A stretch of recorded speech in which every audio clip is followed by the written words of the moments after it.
नमस्कार, मी मल्लीनाथ गायकवाड, पनवेल उरण तालुका सिडको अखत्यारीतील housing society फेडरेशनचा अध्यक्ष। आता आपण प्राधान्यानं बंगलो टाईपच्या भूखंडावर ज्या बहुसदनिका इमारती उभ्या आहेत आणि त्यासाठी सिडकोनी जी अभय योजना आणली होती किंवा आणली आहे त्या संदर्भात आपण बरंच काही माहिती करून घेतलेली आहे। अद्याप आपण या माझ्या चॅनलला सबस्क्राइब केला नसाल तर नक्की सबस्क्राइब करा। आजचा विषय असा आहे की मागच्या व्हिडिओमध्ये मी आपल्याला सांगितलं 2 नोव्हेंबरला जनजागृती मेळावा आपण DAV शाळेत घेणार आहे। तिथे आपल्याला यायचंच आहे निश्चित। पुन्हा एकदा आपल्याला आवाहन करू इच्छितो की सकाळी 10:30 वाजता DAV स्कूलमध्ये यायचं आहे। मग तिथे आल्यानंतर आपल्याला पुन्हा बाबा हे ॲम्नेस्टी स्कीम ही जी अभय योजना आहे मग ह्याच्या विरोधात आपल्याला काय करायचं आहे त्याविषयी थोडंसं मी बोलणार आहे की एक तर चुका कोणाच्या सिडकोच्या, म्हणजे सिडकोच्या चुकांचा भुर्दंड आम्ही का भरायचा हा आपली एक घोषवाक्य म्हणा फार तर की असणार आहे।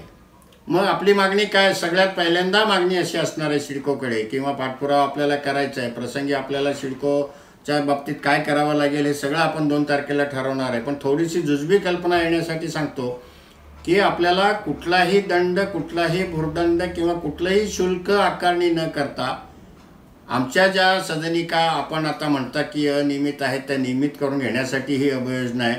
तर आमची मागणी अशी आपल्याला करायची आहे की कुठलाही दंड, भुर्दंड किंवा शुल्क न भरता आमच्या सोसायट्या किंवा आमच्या इमारती या नियमित केल्याबद्दल आपल्याला जसं म्हणालात की मॉडिफाईड लीज डीड करणार आहे ते मॉडिफाईड लीज डीड, सुधारित भाडेपट्टा करार हा कुठलाही दंड आकारणी न करता करून द्यावा। आम्ही सर्वजण अर्ज करू आणि याच्या बदल्यात आपल्याला आज जी, कारण चूक आमची नव्हती, सिडकोनी ते कामं बंद केली 2016 पासून। मग 16 पासून 25 पर्यंत अनेक इमारतींमधल्या सदनिका म्हणा, गाळे म्हणा अनेकदा विकल्या गेलेल्या असू शकतात।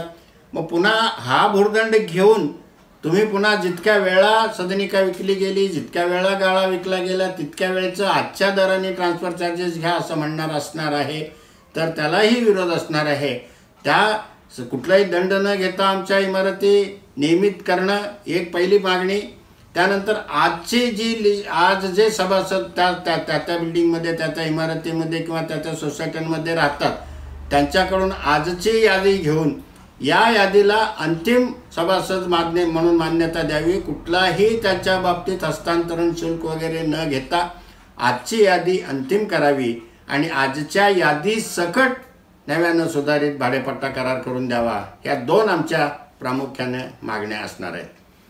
त्यामुळं आपण सर्वांना पुन्हा मी सांगू इच्छितो की हे एकट्या कुणाचा विषय नाही किंवा आपण म्हणत असाल शेजारचा जाणारच आहे या मेळाव्याला मी का जाऊ असं न करता आपल्याला सर्वांना पुन्हा विनंती असणार आहे। हा विषय तुमचा, माझा, या ज्या काही मी सुरुवातीपासून सांगतो सेक्टर 1, 4, 8, 9, 10, 11, 12 या सेक्टर्समध्ये राहणाऱ्या बंगलो टाईपच्या भूखंडावर ज्या इमारती उभ्या आहेत त्या इमारतींमध्ये राहणाऱ्या आपल्या सर्व सदनिकाधारकांचा, गाळेधारकांचा जिव्हाळ्याचा प्रश्न आहे।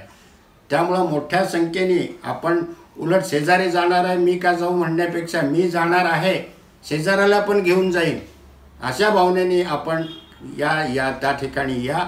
मी पुन्हा आठवण करून देऊ इच्छितो त्या दिवशी कार्तिकी एकादशी आहे। आपल्याला इतर कुठलीही बाजार हाट करण्यासाठी जायचं नाही आहे। त्यामुळे आपण शेजाऱ्याला सुद्धा घेऊन मग आणखी त्याच्या पुढे जाऊन मी आवाहन करेन की आपापल्या सोसायटीमधल्या महिलांना सुद्धा घेऊन या। त्यामुळे एक वेगळं वातावरण तयार होईल आणि सिडकोला सुद्धा त्या बाबतीत निर्णय घ्यावा लागेल। त्यामुळं आज आपण इथेच संपूया आणि पुन्हा एकदा आपण माझ्या चॅनलला सबस्क्राईब केला नसाल तर सबस्क्राईब करा एवढी विनंती करतो। शेअर, लाईक आणि सबस्क्राईब करा आणि आपल्या या 2 तारखेच्या मेळाव्याला निश्चित या। धन्यवाद।